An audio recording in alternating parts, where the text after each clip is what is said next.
Bonjour à tous. L'autisme est un sujet entouré de nombreuses idées reçues, mais aussi de théories du complot qui persistent encore aujourd'hui. Certains disent que l'autisme serait causé par les vaccins, que les industries pharmaceutiques cacheraient des remèdes, ou encore que les personnes autistes auraient des capacités surnaturelles. Mais qu'en est-il vraiment? Quels sont les faits et les intox? Dans cette vidéo, on va décrypter ensemble les plus grandes théories du complot autour de l'autisme et voir ce qui relève du mythe et ce qui est vrai.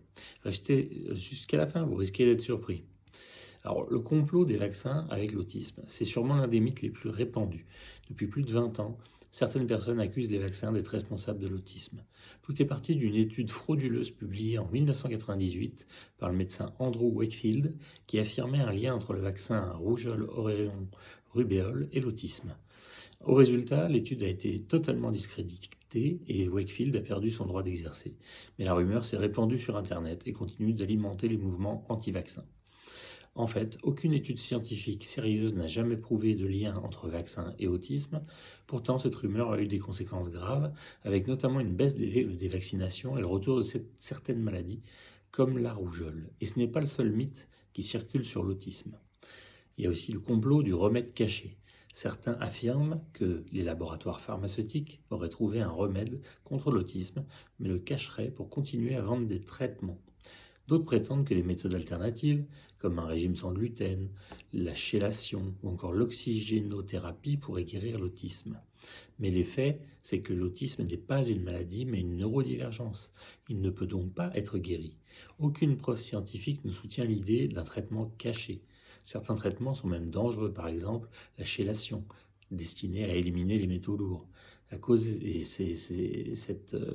Ce traitement a causé des décès d'enfants autistes soumis à cette pratique. Mais alors pourquoi cette théorie persiste? Parce qu'elles exploitent la détresse de certains parents qui cherchent désespérément des solutions. Et si je vous disais que certains pensent que les autistes possèdent des pouvoirs surhumains, vous le savez, les théories sur les pouvoirs cachés des autistes sont nombreuses. Certains pensent que les personnes autistes seraient des sortes de génies surdoués avec des capacités surnaturelles. On parle souvent de la théorie des enfants indigos ou encore de la vision romantisée de l'autisme, notamment véhiculée par Hollywood avec des films comme Rain Man. Dans les faits, si certaines personnes autistes ont des capacités exceptionnelles comme une mémoire prodigieuse, des aptitudes mathématiques ou musicales, cela ne concerne qu'une minorité. La plupart des autistes ont des compétences variées, mais aussi des difficultés, notamment dans la communication ou la gestion sensorielle. Cette vision idéalisée peut être problématique, car elle occulte les vrais défis auxquels font face de nombreuses personnes autistes. Mais c'est pas tout. Il y a aussi l'idée que l'autisme aurait été créé volontairement. L'idée que l'autisme serait un programme secret. Dans les plus sombres coins d'Internet, on trouve cette théorie. Certaines personnes affirment que l'autisme serait le résultat d'un programme génétique secret mené par des gouvernements pour créer une nouvelle génération d'humains plus intelligents. D'autres vont encore plus loin et parlent d'un plan extraterrestre pour modifier l'espèce humaine. Mais dans les faits, l'autisme, c'est une condition neurologique naturelle qui existe depuis toujours, bien avant la technologie moderne. Les différences autistiques ont été observées dans l'histoire sous diverses formes. Certains pensent que des personnes comme Einstein ou Newton auraient été sur le spectre autistique. Ces théories de programmes secrets sont du pur fantasme sans la moindre preuve scientifique. Alors après tout ça, comment faire la différence entre un vrai fait et une fake news? Comment repérer une théorie du complot sur l'autisme?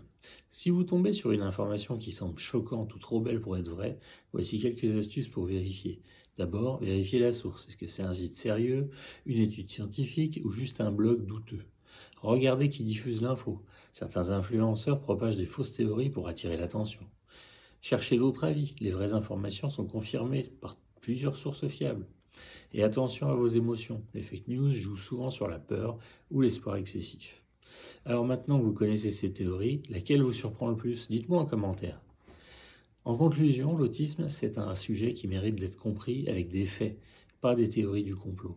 Pourtant, comme on l'a vu, certaines fausses idées persistent et peuvent même être dangereuses.